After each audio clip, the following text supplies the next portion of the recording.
All right, everybody. Welcome, and thank you all for joining us this evening. I'm Terry Gerton. I'm the President and CEO of the National Academy of Public Administration, and on behalf of the entire Academy, I want to say how pleased we are to be the home of the Elliot Richardson Prize Award. Some of you remember Elliot and knew him personally. He certainly personified public service. He served in 4 cabinet-level positions in the United States government, including Secretary of Health, Education, and Welfare, Secretary of Defense, Attorney General, and Secretary of Commerce. He was also a Fellow of the National Academy, and we wholeheartedly embrace the values of integrity and public service that his life and this award represent. Tonight, we're here to recognize 2 remarkable individuals, retired U.S. Coast Guard Admiral Thad Allen and former Governor of South Carolina and head of the World Food Program, David Beasley, for their extraordinary accomplishments that continue the standard that Elliot Richardson set through his excellence, integrity, dedication to our government, and to the people of this nation. Tonight's event is the result of many months of work and planning, and I want to acknowledge the hard work of the Elliot Richardson Prize Nominating Committee and the Board of the National Academy of Public Administration, all of whom play an important role in preserving this legacy. We'll begin this evening with Barbara Dyer, a member of the Richardson Nominating Committee and an Academy Fellow, who will give a brief history of the award. Barbara will be followed by Don Bliss, also a member of the Nominating Committee, who will offer a tribute to Elliot Richardson. And following these remarks, Michael Rogers, Chair of the Richardson Prize Committee and an Academy Fellow, will award the Richardson Prize to our honorees. And in addition to the award of the Richardson Prize this evening, I have the honor of inducting Governor Beasley as an honorary fellow of the Academy. Our program will then follow, and we are pleased to have tonight's conversation led by Mr. J.J. Green. Following the discussion, there will be question and answer session, and we would like to encourage your participation. We'll have index cards, or hopefully you picked one up when you came in, that you can use to write your questions down, and we'll have folks in the aisle to collect those and provide them to Mr. Green and our honorees for the conversation. So let me again thank you all for coming, and I'll invite Barbara Dyer to the stage.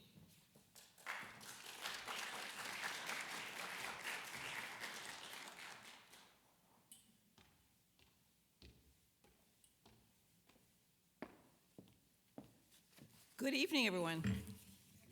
It's great to see you all. So I'm here to give a little bit of the background of the prize. In November, the year 2000, the year following Elliot Richardson's death, the Hitachi Foundation, of which I was a part, but we'll talk about that a little later, the Hitachi Foundation board heartily approved its largest grant in history for the establishment of the Elliot Richardson Prize. And shortly thereafter, the Hitachi Corporation, Hitachi Limited, matched the foundation's funds, securing a strong start to the endowment of this prize. So why, you might ask, would a small foundation and its benefactor, a Japanese corporation, be so inclined? Well, Hitachi Limited, which was founded in 1910, had grown to be a giant among Japanese corporations by the 1980s, with substantial operations in global operations, and especially in the United States. Then President of Hitachi, Katsushika Mita, recognized that the world had changed, and companies like Hitachi were at the front of that change, really at the center, and had an opportunity to shape that change. Mita recognized that it was no longer sufficient for a company like Hitachi to merely act as and see itself as a national corporation with business operations abroad.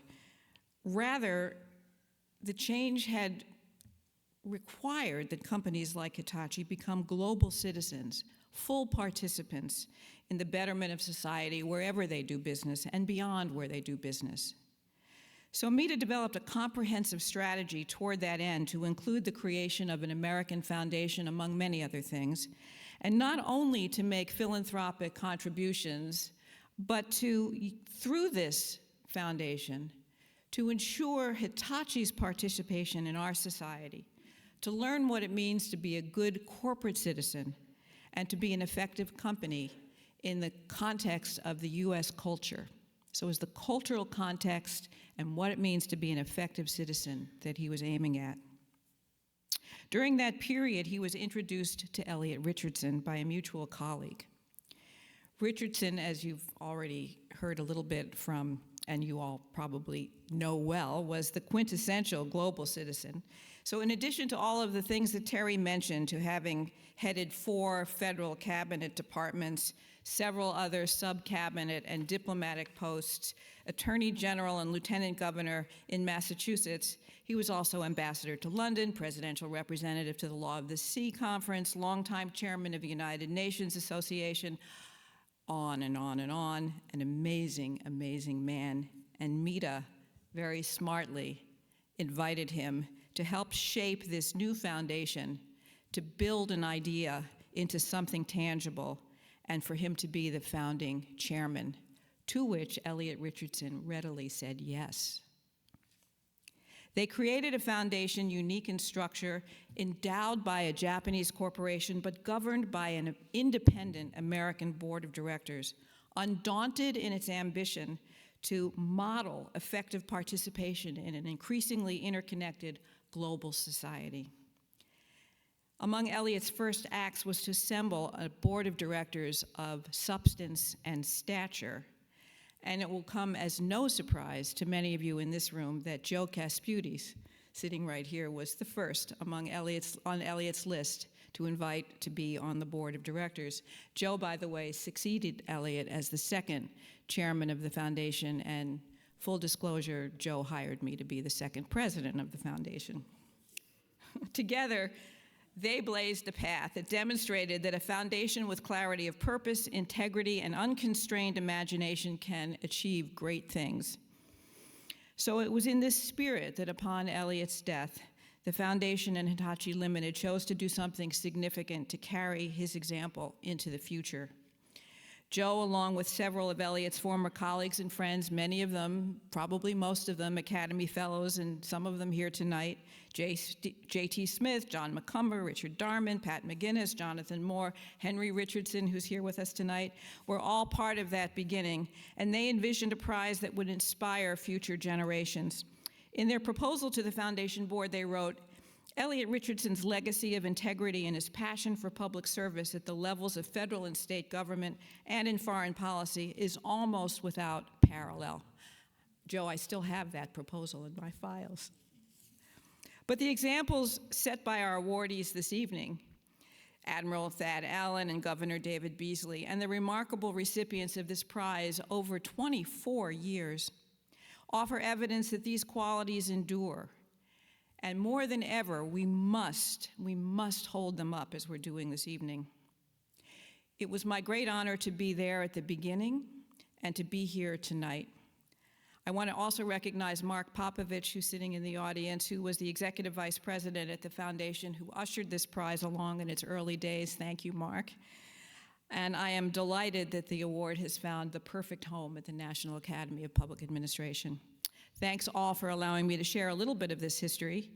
And I want to now turn the floor over to Ambassador Don Bliss, whose distinguished career spans the globe, most recently as U.S. representative to the International Civil Aviation Organization, but in his early days as the first executive secretary under Elliot Richardson at HEW. Don, you amplify the qualities that we're holding up tonight, and I'm delighted to turn the floor over to you. Thank you so much.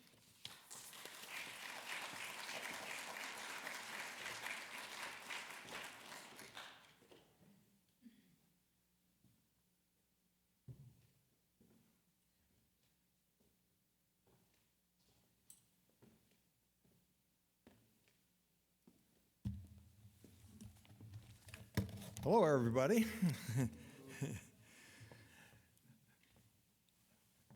Thank you, Barbara. For the younger generations, the name Elliot Richardson may resonate, if at all, as the Attorney General who resigned rather than follow President Nixon's order to fire the Watergate prosecutor. The Saturday Night Massacre, as it is now become known, has also come to symbolize how at a time of national crisis, a public servant of integrity can put his loyalty to the country and the Constitution above his loyalty to any person, party, or the advancement of his own career. Although it's been more than 50 years now since that time, it is no wonder that we keep hearing about the Saturday Night Massacre these days. For those of us who had the privilege, and it was a great privilege, of working with Elliot Richardson, there was nothing unexpected about that Saturday night. The Richardson Prize presents an opportunity to shine a light on what constitutes extraordinary public service and to recognize those who continue to exemplify this tradition. The integrity, courage, and sense of duty on display that Saturday night was manifested during Richardson's long career in public service and in the private sector. Whether as a military hero on Utah Beach on D-Day, or as we've already learned, as a 4-time cabinet secretary, health, education, and welfare, defense, attorney general, and commerce, and twice an ambassador, or as a private citizen who worked on both domestic and international issues.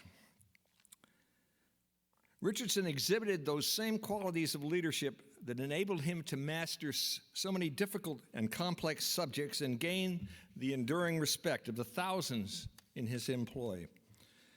Although my work with him was more than 50 years ago, I can tell you so many stories, so many lessons learned as though it were yesterday. What are the qualities that made this possible?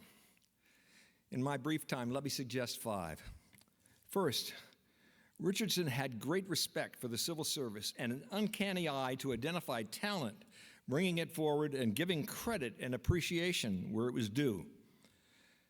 When he was asked to take over the Department of Health, Education, and Welfare, at the time by far the largest in government, and in chaos and deemed unmanageable, he turned to experienced career employees to manage the transition. One of his first requests to me was that every memo he received, whether signed by an agency head or an assistant secretary, should show at the end the actual author and be returned to that author after a decision had been made.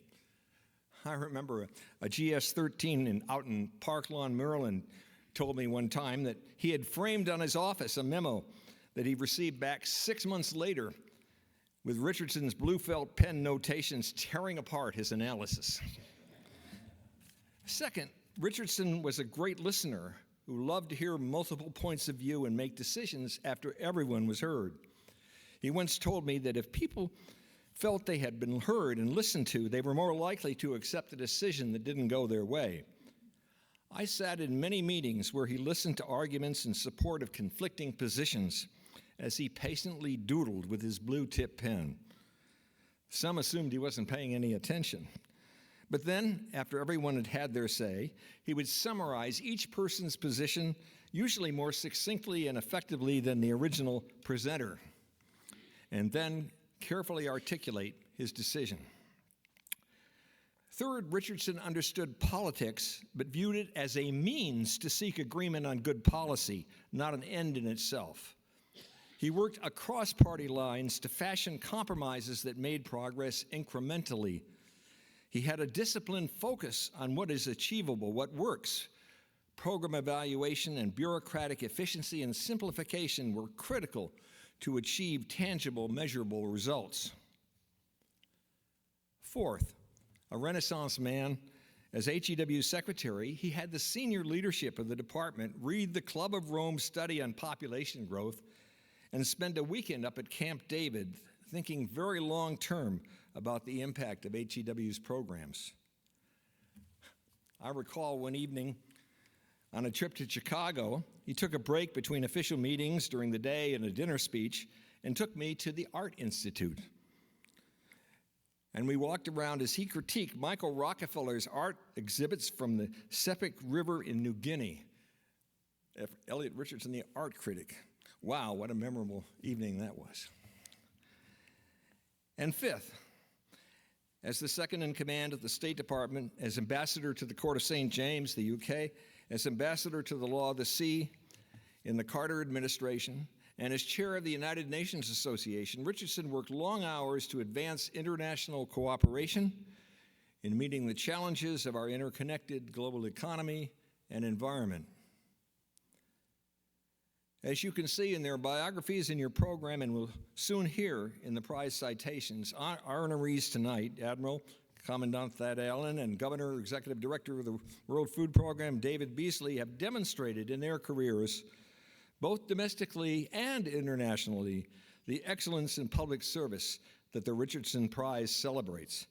So let me turn over the podium to Michael Rogers, Chair of the Elliot L. Richardson Prize Committee, to confer these awards. Thank you.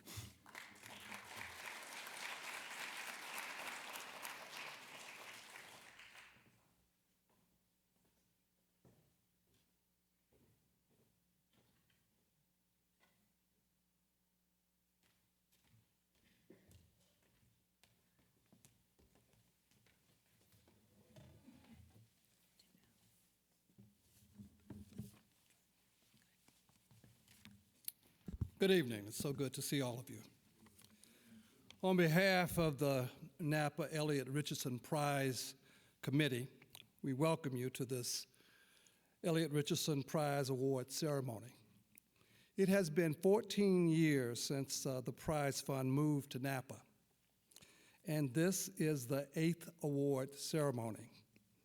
This is an event that I look forward to because we recognize outstanding leaders in public administration, people who exemplify the contributions of Secretary Richardson and all other honorees that we have recognized over the last 14 years.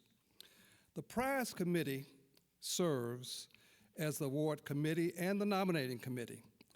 This year we received 8 nominations. The nominations come from members of the nominating committee as well as Napa Fellows, and we are appreciative of receiving such outstanding nominations for consideration. The committee works hard to achieve a consensus on nominees, 2 nominees. The members of the prize committee tonight are here. If you're here, please stand. Say hello.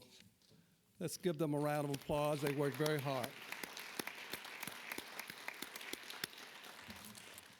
Let me call out 2 members that I've worked with from the beginning, these last 14 years, Joe Kasputes and J.T. Smith. They have been my study advisors and always given me wise study advice to keep this program moving. So thanks to the committee, and thank you, Joe and J.T. J.T. is under the weather tonight, I understand.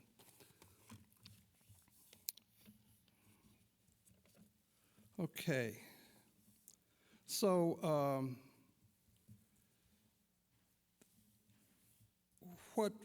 another point I wanted to make is that the prize fund is a cash award of $25,000 to the honoree. And we ask the honoree to donate half of that to charity, a charity of their choice. And I always say, if Napa happens to be your choice, we would accept it. As part of this ceremony, we ask the the honorees, to participate in a discussion about their experiences. Tonight, the panel will be moderated by J.J. Green, who is a world-traveling journalist, reporter that you hear on WTOP, and his bio is in the program, but he seems to have worked for every television station possible and hosted every program possible. He is a consummate professional, and we look forward to hearing him tonight. So now, let's make these awards. So first, we want to make the award to Admiral Thad W. Allen. And in recognition of a lifetime of extraordinary public service. With his can-do approach to national problems and a lifelong commitment to public service, Admiral Thad Allen has demonstrated excellence throughout his government career. He was a distinguished officer in the Coast Guard and was its commandant in 2006 to 2010. He is perhaps best known for stepping forward to manage the cross-agency federal response to Hurricane Katrina in 2005-2006. His widely admired performance then led to his appointment as the Incident Response Commander for the catastrophic 2010 Deepwater Horizon oil spill in the Gulf of Mexico. Under his leadership, the Coast Guard was recognized for its strong culture of management, excellence, ranking first in a survey of 36 federal agencies by Syracuse University and Government Executive Magazine. Admiral Allen was always ready to undertake challenging assignments and carried out his duties with dedication and distinction. For his long government service, performed with competence, integrity, and many contributions to his country, makes him a fitting recipient of the Richardson Prize. Congratulations, sir.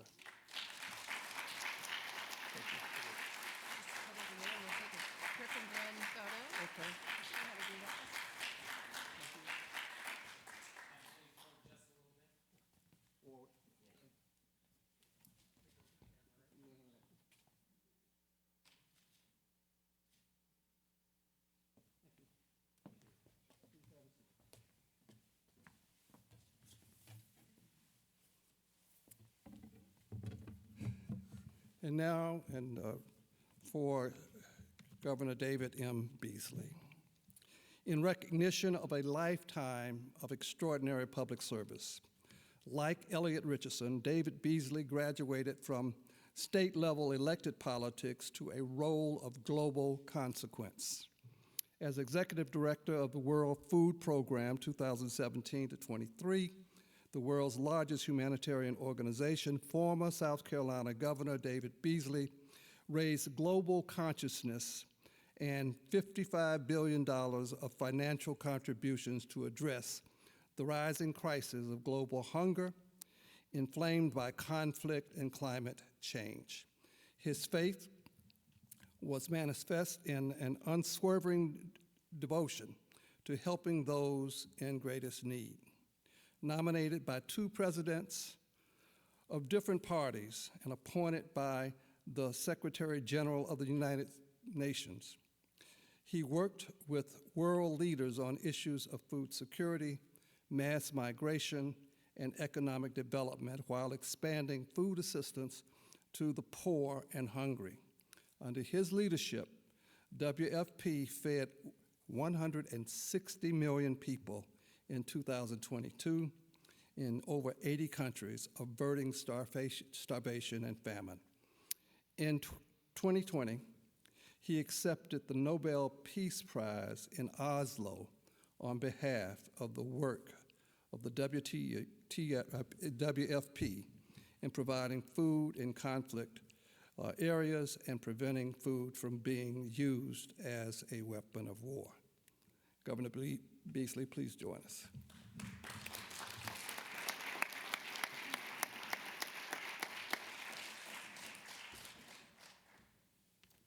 Congratulations. Thank you. Let's take this picture.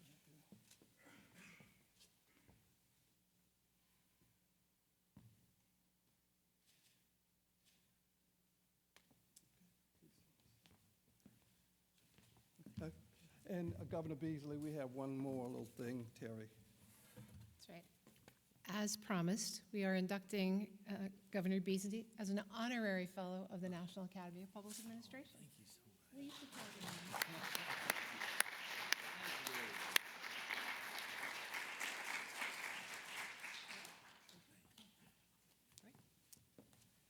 And now our distinguished moderator will join us for a very exciting, exhilarating discussion with our two honorees. Okay, let's hope. Thank you. Have a seat in the middle.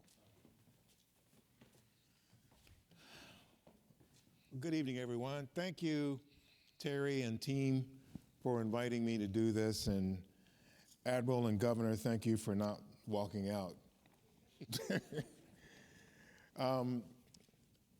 the world is in a tough spot right now. There are conflicts that are going on 5 of the 7 continents, everywhere except Antarctica and Australia. And that situation is layered by leaders and organizations that don't seem to care about the rule of law or the world order as we know it. And most concerningly to me, they don't seem to be concerned about people, humanity.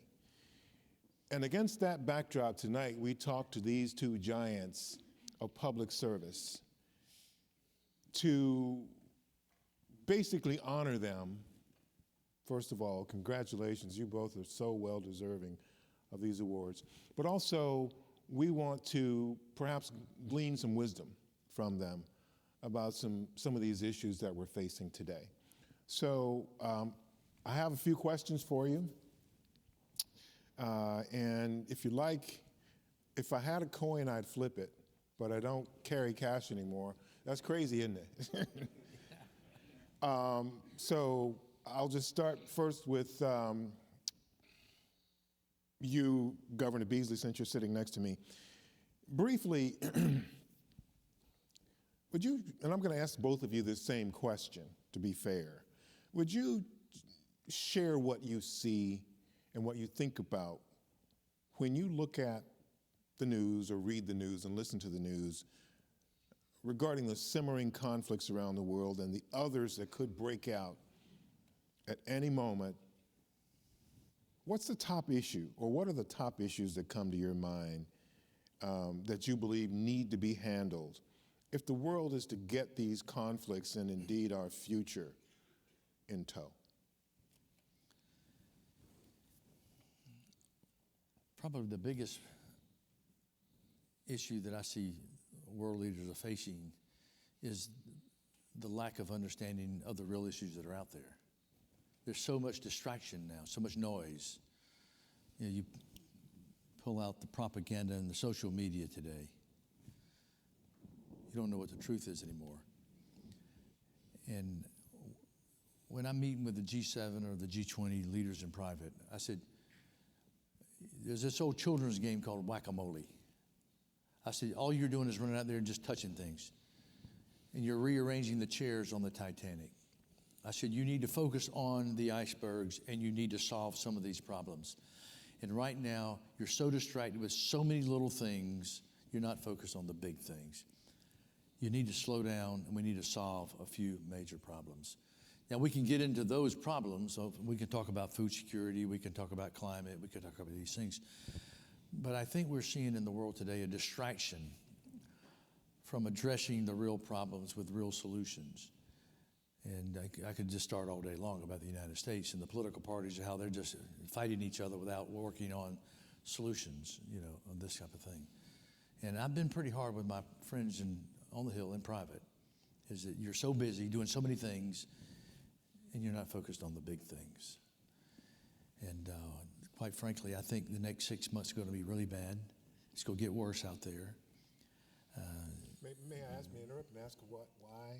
Well, that's a longer answer, maybe more tonight. Well, but what if I come back then? yeah, let's come back to that because this is it's going to get worse out there. The next 6 months will get really bad in places we'll talk about. Okay, we'll put a placeholder in that next 6 months. Admiral Allen, I want to ask you the same question, but I'll do you the favor of repeating it because it was a super long question. But I'll ask you again. When you wake up, I mean, you were the Atlantic commander on 9/11, for those who don't know that. And that was one of the darkest days in the history of this country, one of the darkest days in the recent history of this country, I should say. And I note that I said one of, because we've had another one in not too distant past.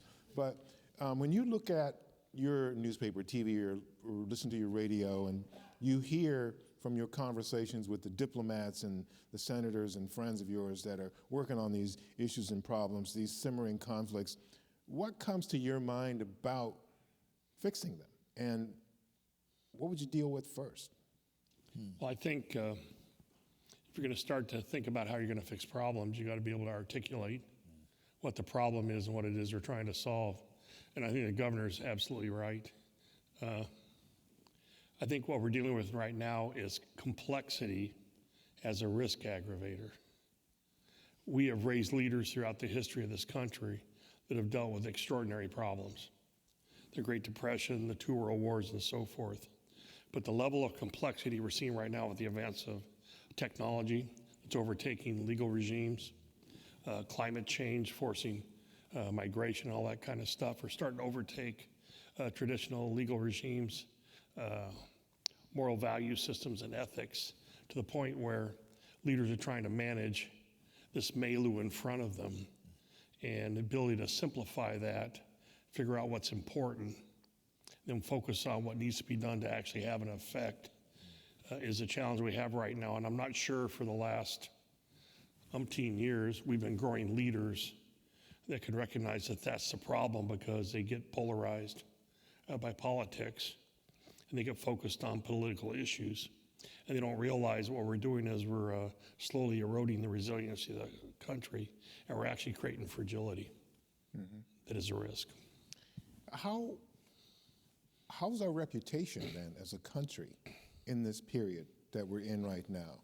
And I'll start with you first, sir, because this is a very clear thing that's been pointed out to me in some of my work and travels, what the U.S.'s reputation looks like now. This is just an anecdote. I don't want to generalize from it, but Prince Charles came to New Orleans after Katrina, and I spent a day with him walking around and showing him what was going on. And afterwards, I had a meeting with some senior political leaders that had just been to the Middle East, and one of them said to me, and this was extraordinary, actually, it took my breath away. He said, you know, when I talk to foreign leaders, they say, we don't always agree with you. We may have very different positions on how we think about the world, but we never thought you were incompetent. Okay. That's powerful. Super powerful. So, Governor, I've seen you shifting in your chair, and I've only met you tonight, but I've observed you over time. And I know that you have something you want to say probably about what we were just chatting about. Feel free to weigh in on that, but I would like to get back to that distraction and returning that distraction back to the focus. That, for some, could be a gigantic undertaking. But I wonder if you could give us some pointers on how we do that. And if you want to comment on the other piece of this conversation, feel free. You know, when you're out there feeding 160 million people, if I fed everybody in your neighborhood every day for 2 years, I know what's going on in your neighborhood. I know who's sleeping with who. I know what's happening. And so our intelligence on the ground is superior than any operation on the planet. And so we usually see things happening a year or 2 years in advance. And if you know politics, you know people, you see these trends. So we would see the Taliban's going to take over. We could see what's going to happen in Yemen. We could see what's about to take place in Mozambique or Venezuela or whatever the case may be. And so I would usually meet with leaders in the West particularly and say, you need to get on, in private, and say, you need to get on top of this. This is going to happen. It'll cost you $100 million to fix it now. It'll cost you multiple billions 2 years from now. And it's just so much distraction. It's incredible. It's heartbreaking. Now, having said that, when year before last, and I say yes, 2022, and I raised $14.2 billion. We fed 160 million people. We stabilized, we prevented starvation, famine, stabilized dozens and dozens of nations around the world, of which we weren't there. There would have been total destabilization of nations, coupled with mass migration. So when you think about 14.2 billion reaching 160 million, particularly after, and I remember Macron, and I have a great relationship. Macron and I were talking, and he said, you've got to talk to the foreign ministers in the world, and I'm going to set up a meeting, and he did. And so I had a Zoom call. I was in Rome. So we had all the top foreign ministers in the world. And I said, I cannot give you the answer you need in 5 minutes. You've got to listen to me for about 10 straight minutes. to explain what's happened in the last 5 to 6 years, so you'll see how bad the situation is around the world. Because when I took this role in 2017, begrudgingly, I didn't even want the job. I tried to get out of it. That's a whole story in itself. And so there were 80 million people marching to starvation. And I thought, well, gosh, governor, executive, I set benchmarks, objectives, measurables, execute a plan. We put the World Food Program out of business. Well, the number went from 80 to 135. Why? Man-made conflict, climate shocks. Then it went to 276 the next year. Why? COVID, supply chain disruption. And that in itself is a whole other story, how I mobilized the messaging of don't shut down supply chain systems. What was taking place, particularly in poor and developing and African countries, they were increasing the debt for social safety net programs during this very difficult time. So they're up to their ears in debt. Mm-hmm. Well, then Ukraine comes along, not to mention Afghanistan and Ethiopia and many other places. So the number went up to 350 million people, not knowing where the next meal is coming from, not chronic hunger. I'm talking about marching to starvation. These are the people that join ISIS and Al-Qaeda and Boko Haram and Al-Shabaab and other elements because they have no choice, they have no food, they have no hope. And so we were able to prevent so much destabilization.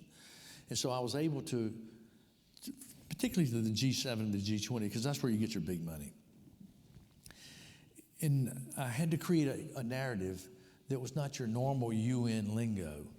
And you needed for folks to understand, here's what's going to happen if we don't do this. Right. That'll appeal to the left and to the right.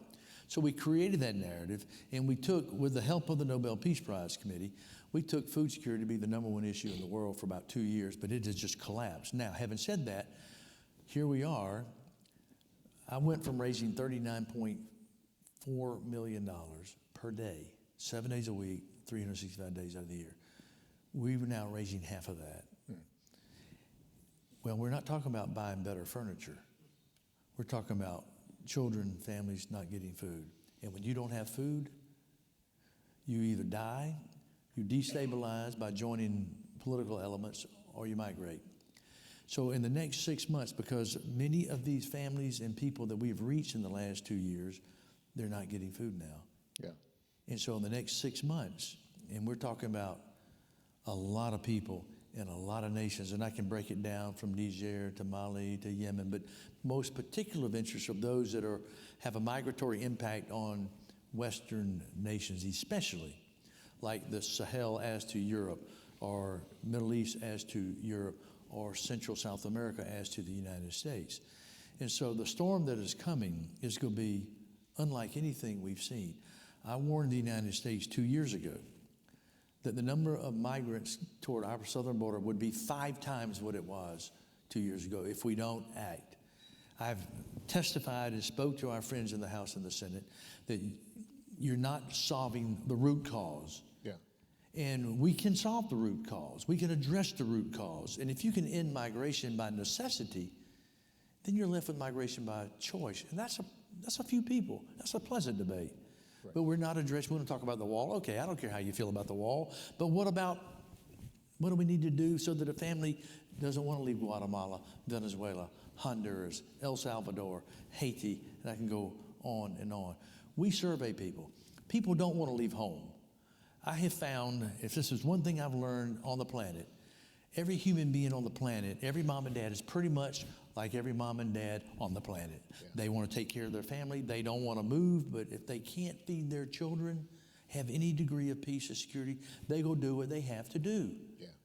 Anyway, you can see I can get pretty hyped up. That's okay. Please do. And I will get back to you on that. Irregular migration, I think, is one of the terms that's used. Migration by necessity. Right. Because I have spoken to numerous people in many different countries who have said, why would a family, a parent, want to do that if they didn't have to? So along with that, attendant to that, Admiral Allen, is security. When you have, especially waterborne migration. Some of the stuff that we're seeing, or remember 2015 or so, the big migration through Europe, and it came up from North Africa through Europe. A lot of people perished. And I don't think Europe, in any sense of the word, was prepared for it. But as a man who's been on the water most of his life, or a good part of his life, and seen some of the worst moments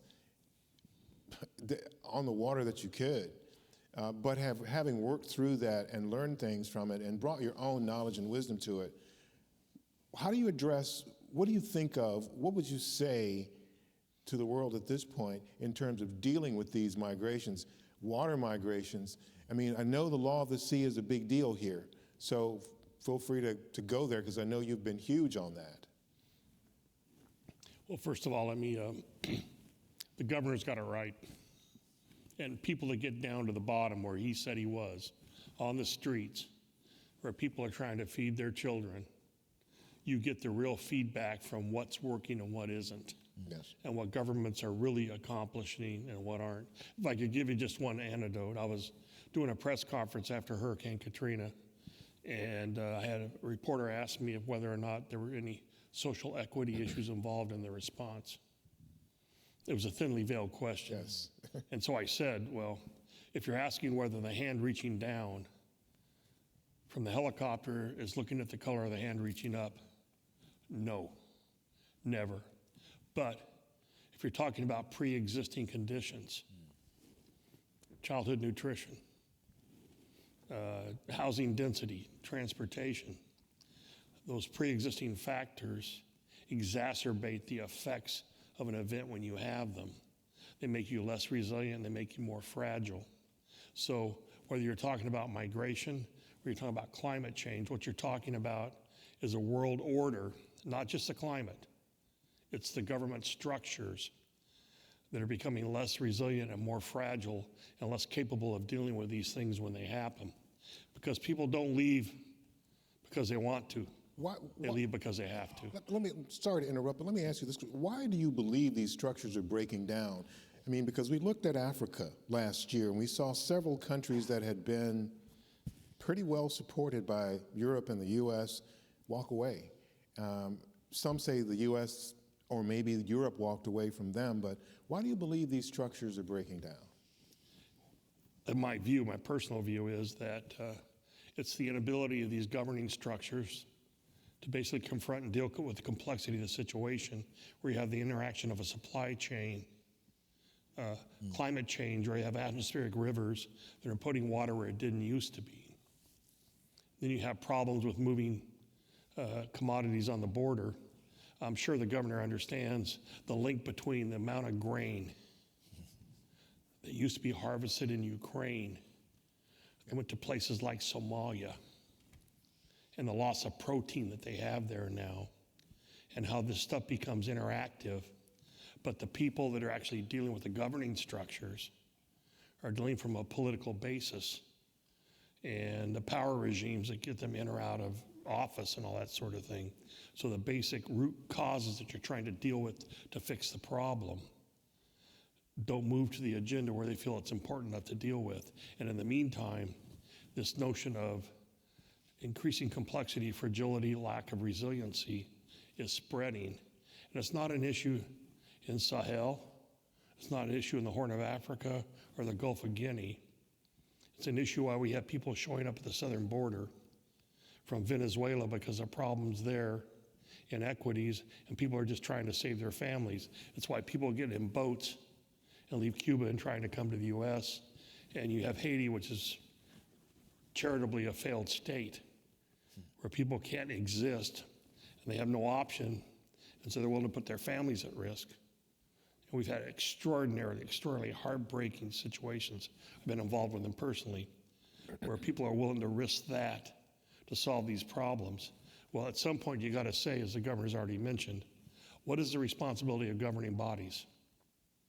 Where are moral and ethics worldwide where we can start focusing on solving these problems rather than getting involved in local politics, polarization, nationalism, pluralism, and all that sort of thing? Not helpful. Yeah. You know, on top of that, talking about the layers that I mentioned earlier, that we're facing all these conflicts on all these continents, but then you have people and organizations and institutions that are failing, and you have individuals and organizations that don't care.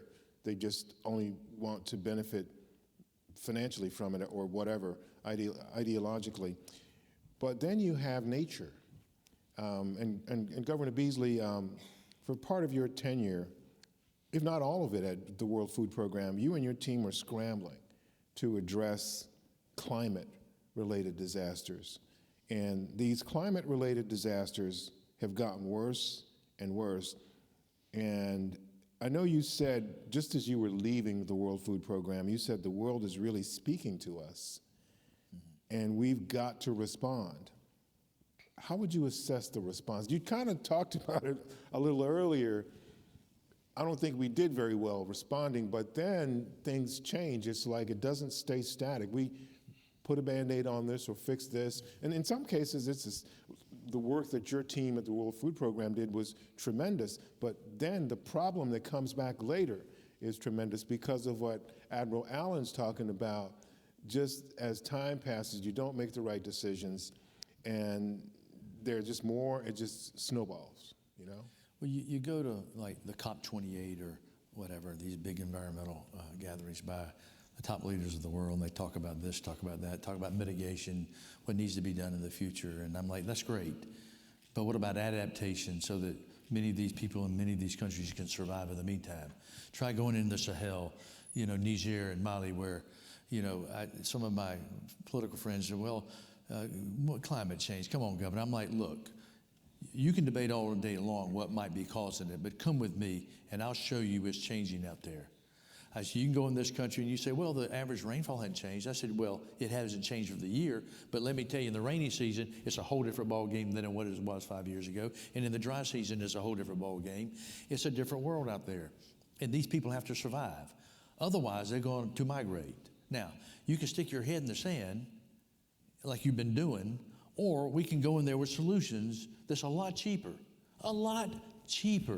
So take, for example, the southern border. I remember the Washington Post did an article. It had children's shelters along the border. Per child, $3,750 per week. Per child, per week, like $60 million. For $1 to $2 a week, I can have a food security resilience program back in Guatemala, Honduras. So I would get it doesn't matter whether they're extreme left or extreme right politician.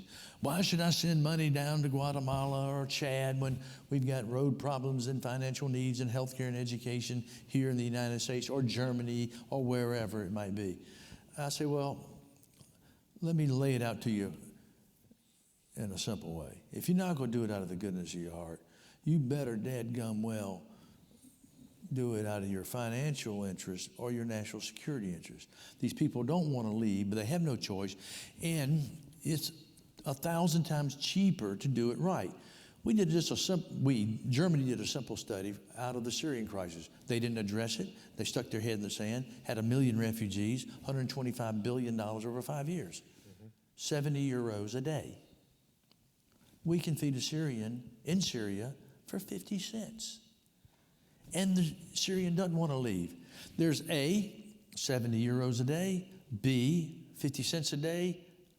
There's not a C. There's not a C. And so I've had the most radical right-wing conservatives. I don't like it. And I said, well, here's your options, this or this. I talk about like Guatemala. I said, you want to spend $3,750 a week or $1 to $2 a week? There's no other option. $1 to $2 a week. Okay, let's go get it and done. But they don't do it. Yeah. They love it, they get it, but they run down to the hill and their staffers got to go into all these other meetings that mean nothing, and they don't really solve the problems. And anyway, I was talking to a senior official a few years ago about some of the issues in Niger with terrorist action and all that kind of stuff. And if you look at what's going on in Gaza and other places right now, he said, these people have to live every day in the conditions that are presented to them. And the amelioration of the conditions that they're involved in, after a while, all they want is somebody to solve it. And then he said something to me that stuck with me. I'll remember the rest of my life. They vote for who picks up the garbage. Admiral, let me tell you, I've had more women. In the day that I got the phone call on the Nobel Peace Prize, I was in Niger.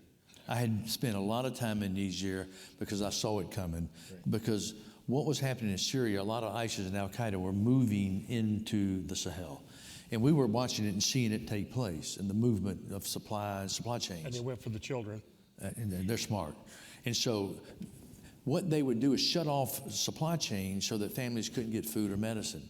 And then I've had more mothers tell me, Mr. Beasley, my son or my husband didn't want to join ISIS, but we hadn't fed our little girl in 2 weeks. What were we supposed to do? It's not like they can jump in a car and drive to Annapolis. Yeah.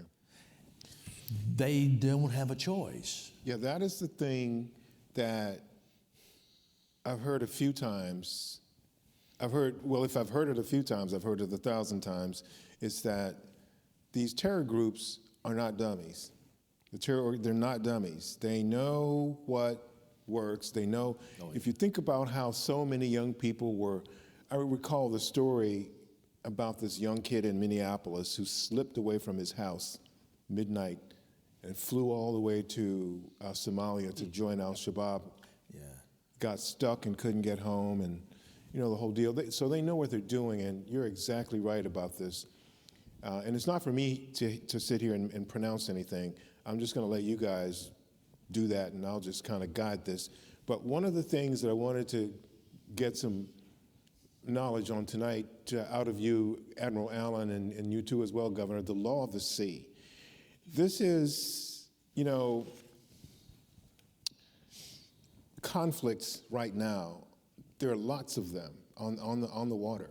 Piracy, and certainly what's going on with the Houthis in the Red Sea, the Gulf of Aden, the Persian Gulf, you name it. And certainly as well, there's North Africa over to Southern Europe, Give me your view on how, first of all, why isn't the U.S. a signatory on this thing? And secondly, how do we get them to do that, and how could this impact and improve conflicts that are impacting and on the sea? Well, let me make a statement right up front because I'm on record testifying before Congress. A failure to ratify the law of the sea treaty is a national embarrassment to the United States.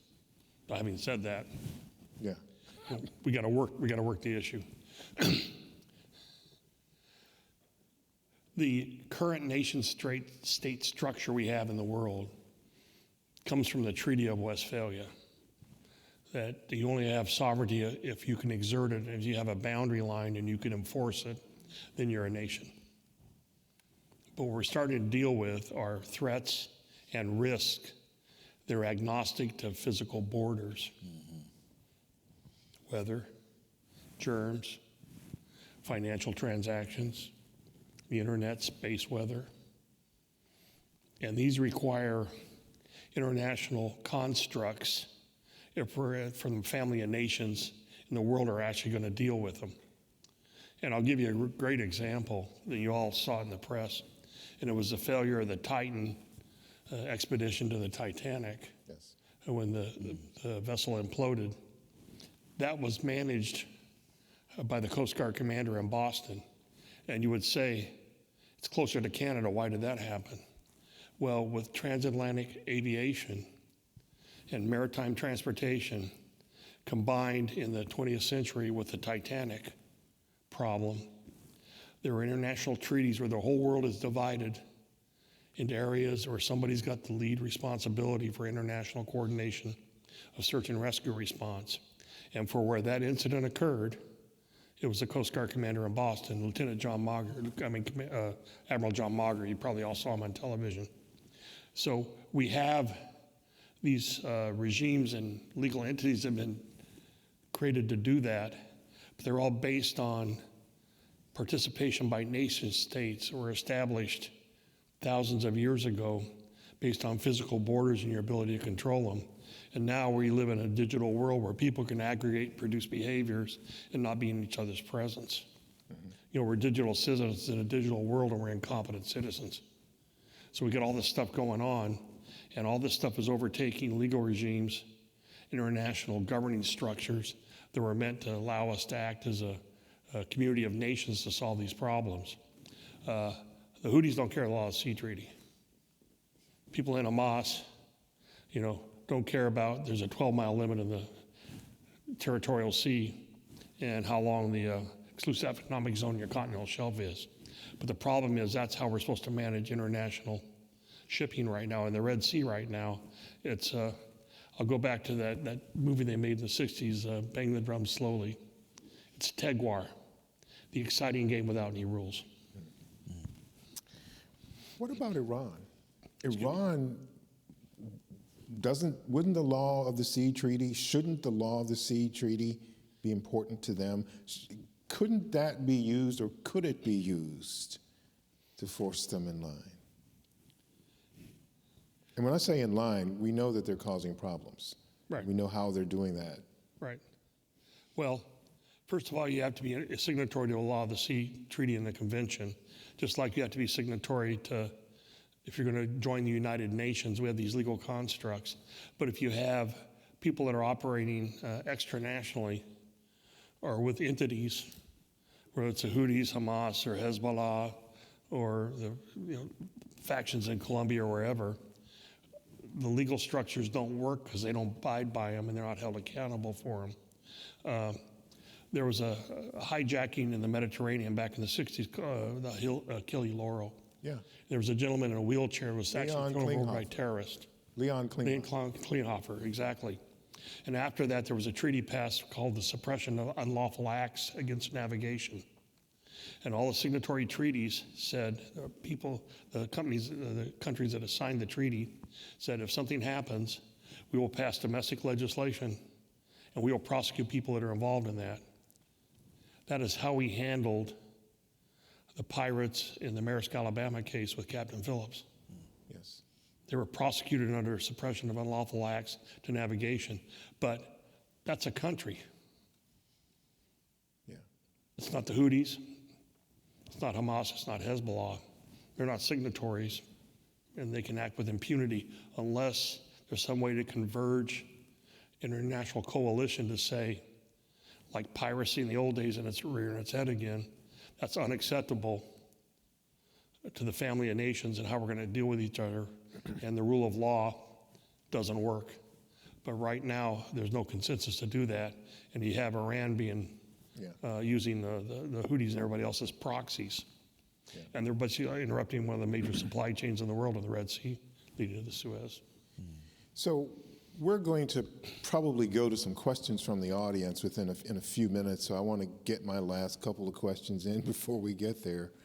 And there's one thing that I'd like to try to do before I am done, and essentially brainstorming questions, is talk solutions a little bit. Governor Beasley, the intersection of migration and the World Food Program, well, you've laid it out eloquently already, how it requires a very smart solution. It's not a terribly difficult solution, it's just will, But if you were if you were still at the World Food Program, or if you were at some other international organization, what would you do to address the issues that are in that realm, migration and food, definitively? Well, let's take, for example, the Sahel. I would ask and require all major donors to give us the flexibility to do more than just hand out food. Give us the flexibility with that dollar to put down water systems, adapt the land, rehabilitate it, so they can capture the water, they can grow their own food and be self-sustainable. I'll give you an example. We rehabilitated, and I say we, World Food Program with our beneficiaries, 4 million acres of land that was unproductive, that became productive because we gave them the tools to rehabilitate the land to capture water. We put down over 109,000 small dams, reservoirs, and holding ponds. 81,000, give or take, kilometers of feeder roads, 27 to 28,000 kilometers of irrigation lines. And when you go to those communities, they're taking care of themselves. When Ukraine crisis hit, 80% of the villages in Niger that we had put these resilience and sustainability programs in place, 80% of them did not need additional support when the crisis hit, when the shocks hit. And it just absolutely defies logic so many times why we don't give the humanitarian development organizations the flexibility to do what's necessary to end the dependence upon outside support. If you want to learn capitalism, you give an African woman the tools she needs to raise the food she needs for her family. You don't need to go to MIT or Wharton's or anywhere like that. I'm telling you, I've never seen anything like it in my life. Now, I can go from place to place and place. That's just one simple solution, and there's more to it, but anyway, we've got solutions in many of these places. We just need to give the teams the flexibility to do that. I did it, forced it, pushed it in many places, and where like Germany was giving us like 300 and something million. By the time I left, I had 2 billion. But it takes a lot of effort to get the bureaucracy to start to shift and change. USAID, Canada, the UK, Germany, your biggest donors. It takes a while, but you've got to go work with the bureaucracy, to work with the members of the House or the Senate or the Parliament to begin creating the atmosphere for change. That's not easy.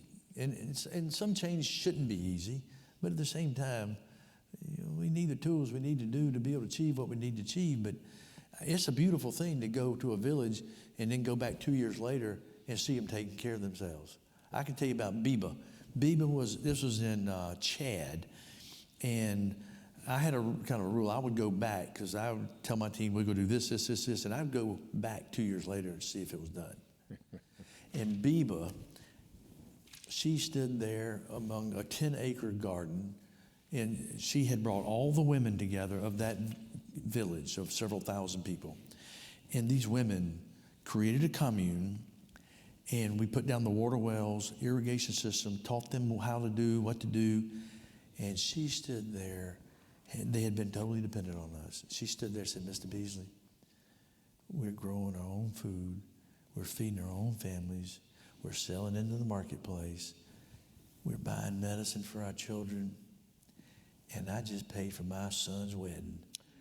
Oh, she stood there. I mean, there wasn't a Bill Gates or Elon Musk that could have touched the pride that she had of what they were doing. It was just a beautiful thing. And I said, no. Anyway. That is beautiful. It is beautiful. As someone who's been to Africa a few times, I know exactly what you're talking about. The can-do spirit that people, and it's not just there, you see this everywhere. Yeah. You've been talking about this all evening, about the power of people and people's internal clocks and internal motivators tell them they want to do this themselves. They don't want to stand in line. They do it because they have to. Yeah. But my last question before we open the floor up to these questions, your questions, and I know that there are plenty of them. Admiral Allen, Coast Guard, if the president came to you today, tomorrow, or some international body came to you and said, Admiral Allen, we need you to fix this problem that we're having out here on the sea with, you know, the pirates and with the commercial vessel problems, but also how we address the future of navies, the future of taking care of the sea. How do we continue to keep it healthy, keep it viable, keep it, you know, so that it will continue to benefit us in terms of commerce, in terms of natural beauty, but also in terms of just life and deal with the climate issues? What would be the first thing you would say to them, and what kind of plan would you put in front of them to deal with it? Well, first of all, every country is going to take care of their own priorities and take care of their people. And the way maritime law has evolved over the years, that started with a 3-mile territorial limit, 12 miles, and now we have a 200-mile exclusive economic zone, territorial sea. But beyond that, all over the world, there's a global commons where there's illegal, unreported, unregulated fishing, lack of governing structure out there. And the only universal agreement there has been to put a governing structure over how we actually manage the oceans in this world was the Law of the Sea Treaty, which Elliot and Richard led our team for 3 years negotiating the treaty, and then we haven't acceded to it since the 1970s. So first of all, there's no governing structure. And I'll give you 2 really good examples. If you talk about Antarctica, in the 1950s, there was a treaty signed that said, no nukes, demilitarized, people can go there and do science, because there was a piece of land and they decided how they were going to govern that through international treaty. There is no land in the Arctic. Interesting. And the continental claims are being made on ridges that extend from the Lomonosov Ridge extends from Russia to the North Pole, and they are claiming that as their continental shelf. The only adjudicating body that's going to look at that and deal with it is a commission set up under the Law of the Sea Treaty, and we don't have a chair there because we haven't acceded to the treaty. So we have to just figure out how we're going to establish the way to deal with nations under some kind of agreed upon rule of law. Just like we said, we're going to start enforcing. It doesn't matter what flag you fly. It doesn't matter what country you're from or whatever. If you're involved in slavery, piracy, there's a whole list of things that evolved over the years under international law. Any country can step in and enforce law related to those crimes. We're going to have to figure out a way to manage the last commons in this world. You can make the same argument for space, by the way. Space, yes. What we're going to do beyond our borders. Right. You know, your friends that didn't come, you can go back and tell them you missed it. Because this is happening right here tonight. This place ought to be packed. Maybe in 2 years or next year it will be because of this. And because of the work that NAPA is doing. Forgive me for saying that. The National Association Academy of Public Administration. Because you know when you say NAPA, people think wine and cars. Apologies. Okay. Caitlin. So, thank you for your patience. And I might ask for a bit more because I'm going to have to whip out these reading glasses, I think. So the first question I have is, Elliot Richardson exemplified long-term dedication to public service for future public servants. What tips would you offer to build a long public career? I'll take it. Being a fellow in the National Academy of Public Administration for quite a while, I've watched over the last 30 years in this country the transition between administrations. I'm not talking about Republicans or Democrats, I'm just talking about transitions. And a continual erosion in governance and how we actually try and run this country on a day-to-day basis. We have lost the ability to understand when campaigning ends and governing begins, and take the right competencies that got you elected and move those into the ability to govern. And if there was one critical thing I would say right now, it's our inability to understand that. And especially the last transition we had, in my view, this is my own opinion, that was not problematic, is when George H.W. Bush relieved Ronald Reagan because he succeeded him as a vice president. Ever since then, it's been a transition between parties. And every time that's happened, it's been a campaign through the transition about policy issues and not looking at what are the essential elements of government: food, clothing, and shelter, Maslow's hierarchy of needs in government. How do you get the IRS refunds out? How do you pay Social Security? That has to be it has to be an ongoing concern that has to be sustained, and the continual discussion about the competency of government and the value of public service that gets eroded in political debate is divisive, eroding, and it doesn't do anybody any good. If you want to go into public service, you're saying, why should I? I was always glad I did. The first SAR case Susan arrested case I was ever involved in, I was hooked. I was hooked. There are people out there every day that are working to do that, but the value of what they do is diminished every day because we can't discern political debate from governing. And when we achieve a victory in an election, it's not a mandate. You were just given the opportunity to govern. And there's increasing, in my view, or decreasing, in my view, the ability of who gets elected to govern. Personal opinion. Brilliant. Governor, you want to jump in on that, or do you want me to ask this next question, which I think is... Either way, I have said to leaders in private around the world that if you don't learn how to control the propaganda that's coming out on social media, I think democracy as we know it today will not exist 20 years from now. Maybe 15, maybe 10. Wow. It's a problem. It's a serious problem. It used to be it was 2-week, 4-week news cycles. Now it's 20 minutes. Yes. And you know, Elliot Richardson was someone who clearly understood that leadership was about vision. Today, success is about managing the narrative by the hour. Yeah. And managing the narrative has very little to do with solving problems. It's out of control. That does... Being president's a lot different than doing president. Yeah. In debates now, have very little to do with showing whether somebody's a real leader or not. This gotcha stuff, that doesn't mean whether you're a leader, you know. Well, thank you for saying that. I have to admit I'm embarrassed because a lot of that is our fault in the media, and I take responsibility for it, and it's okay.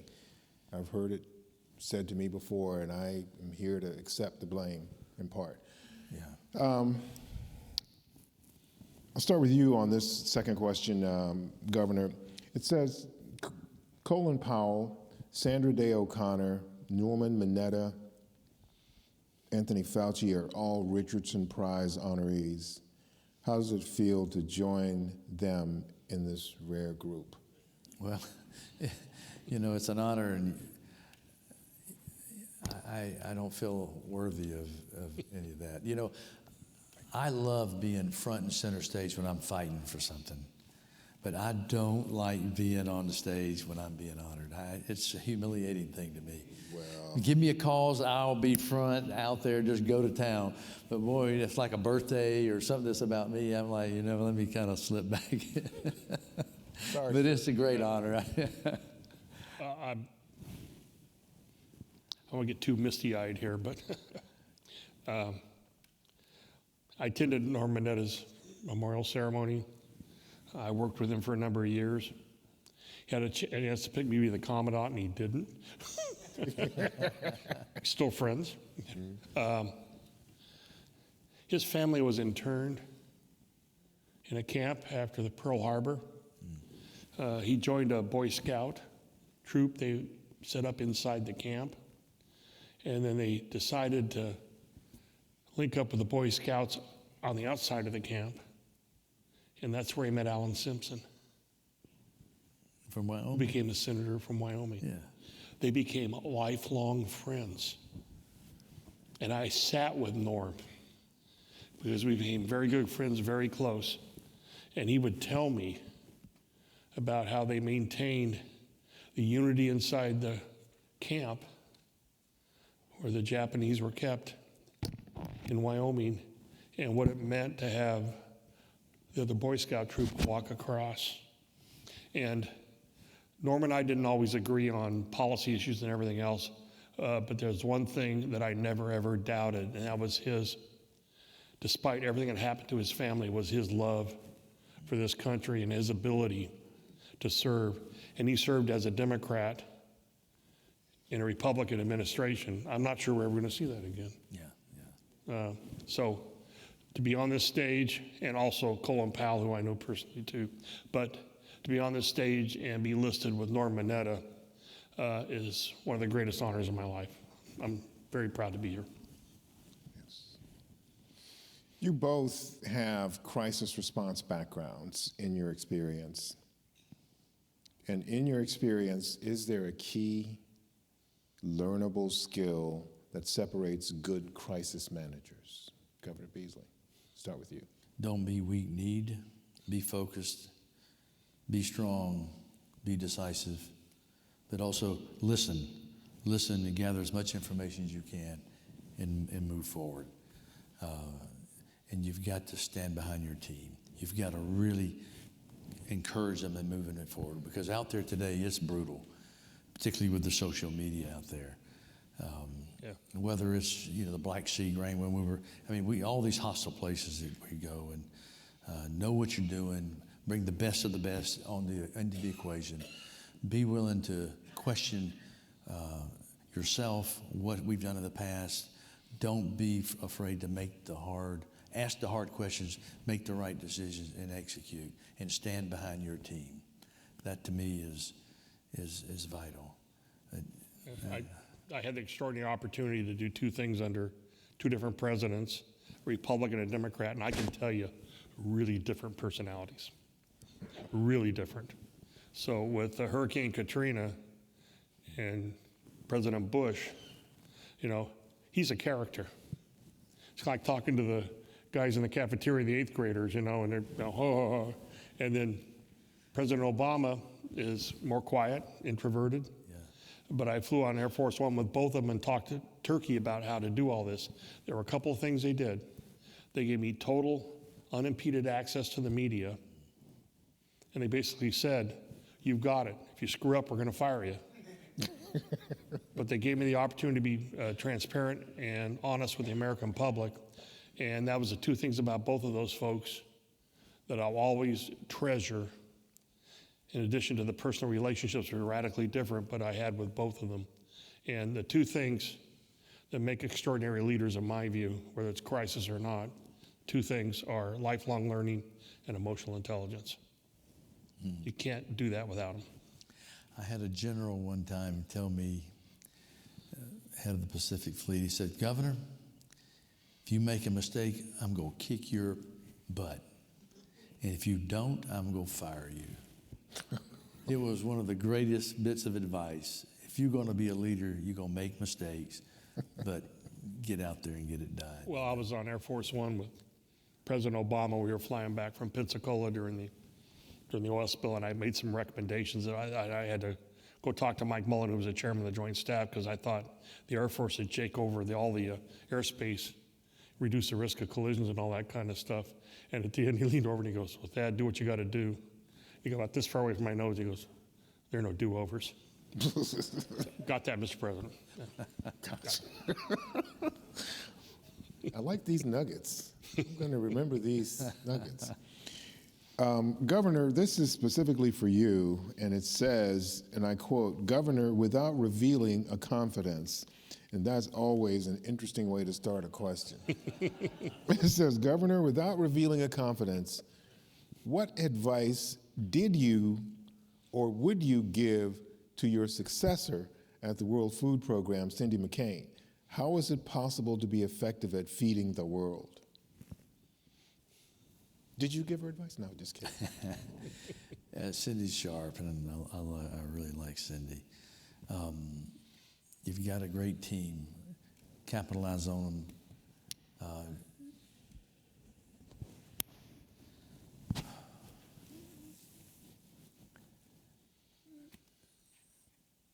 Probably is see that every human being on the planet, no matter where that child may be, is your little brother, your little sister is a child of God. No matter where they are, don't give up on them. Because even if you can't give them food, give them hope. And there's a lot of advice I gave, of course, but it's, I said, "Look, it's your show now." Just like when I was defeated for governor because I said take the Confederate flag down, and that beat the hell out of me. But the guy got elected, and it would have been easy for me that night of the election to, blame the video poker money people and all the flag and all that stuff. But when you have a transition, it's your moral obligation to make that transition as positive as you possibly can. Let me tell you the things that I think you need to know, the things you need to watch out for, the things that aren't really that important, even though they're loud, the things that are important. Stay focused on the icebergs, the things that really matter. And like the Democrat governor after me, he and I are good friends. And anybody on my team I would hear that was creating a problem, I mean, I was just brutal on them. Because this is our state. These are our people. We're all in it together. And in the World Food Program, when everybody's focused right, and Cindy's got to put her own stamp on, and that takes time and takes a lot of hard work. And she was walking into a crisis. I mean, my gosh, look what she's been facing, you know. But stay focused. Stay focused on what matters, because it's so easy to get distracted with so many little good things. There's a million little good things that are really good, but they're the big things that I say the icebergs in front of the Titanic versus rearranging the chairs on the Titanic, a broken wine glass in the ballroom, a broken tile in the toilet of the Titanic. Those are bad things, but when you got icebergs out front, stay focused on the big things, and that's critical. Now, you'll catch hell that you're not doing those little things that the media is so focused on, but you've been given this responsibility to look at the big picture, the short, the long term, what matters, and that is what's critical. And I think that's what Elliot Richardson was all about. He walked into Richard Nixon and said, "You need to do this." Yeah. He was right. Yeah. Didn't listen, took the short view, and look what happened, you know. Yeah, it's interesting you say that. A personal friend of mine is Ernie Green, and he's the member of the Little Rock Nine. And Ernie told me once, not too long ago, he said back in the day when we were doing what we were doing, we had to be prepared for everybody not to love us, not to like us. And so I hear what you're saying in terms of what your advice might be to... My first year, UN figures all over the place. He shouldn't be saying it that way, and that's not the UN way of saying things. And I would say, if I say it your way, I'm not going to raise another dollar. Well, after about a year, our budget was going up billions, and theirs weren't. How'd you say that again, you know? Well, not the Southern dialect, you know. Well, but hey, maybe it would have worked if they had used it. Last question, we're out of time. Has the U.S. failed to teach critical thinking in schools? Admiral Allen. Well, let's see. My wife was a teacher, college administrator. I got 2 grandkids sitting in the audience right now that are high school teachers. So they're going to grade my paper when I'm done here. So be generous with me, folks. I'm going to go back to Richard Haas, who just President Emeritus of the Council on Foreign Relations, wrote a book last year. There's the Bill of Rights, and he called it the Bill of Obligations. And it's a terrific book. I recommend it to everybody. But the issue is, when you're teaching, you're trying to impart knowledge, but you're also trying to create self-sufficiency and decision-making. This gets back to lifelong learning and emotional intelligence, where we can do that. And I think, just like we've failed to recognize the transition between campaigning and governing, we maybe have failed to recognize the transition between campaigning and educating, where we're trying to force campaigning into education rather than education to create people that can govern. And we may have got the cycle inverted here, where we're starting to suppress free thinking, open discussion about what's going on. Is that mine? No, Was it mine? You know, cultivating imagination. And this is where critical thinking comes in, because if you're not, if you don't have the ability to think freely and experiment, think about what's happening, make mistakes, test things and all that kind of stuff, you're never going to get to a point where You can challenge assumptions that need to be challenged, and there is nothing in this world right now that doesn't need to be challenged. The universe is expanding, and every microsecond wasn't the same as it was before, and we're all dealing with latent information. And everybody that gets fixed on what they're trying to do and not trying to figure out how do I kind of stay ahead of this power curve, especially with the rapid advance of technology, you know, we're going to be in the wake, and the ship is sailing ahead of us. Yeah. When you go look at social media today, critical thinking, I don't even think anybody's thinking at all. It's that bad. I mean, you look at this stuff and you're like, That is true. I mean, friends of mine will send me a message and they've read on Facebook or Twitter, and I'm like, would you just think about for a minute, you think that can be even possibly true? They said, well, oh, yeah. And I'm like, think about it. Let's just walk through each word. And then at the end, it doesn't take about 2 minutes. Oh, I see what you're saying. But they're so caught up in the ignorance. Just they're so caught up in wanting to. Anyway. Think. Take a minute. Folks, this has been a treat for me. Gentlemen, thank you so much. Thanks.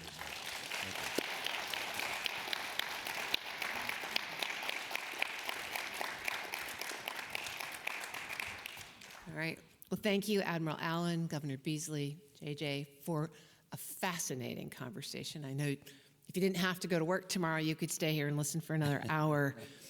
But I really appreciate your insight and your time and your candor. So thank you, congratulations. And we are really honored to present these awards to you tonight. That concludes the formal portion of our program. There is a dessert reception outside. Don't hurt each other as you head for the exits. But we hope you'll join us, stick around, talk about what you've heard tonight, meet our honorees, and have some more conversation. Help me by thanking them again.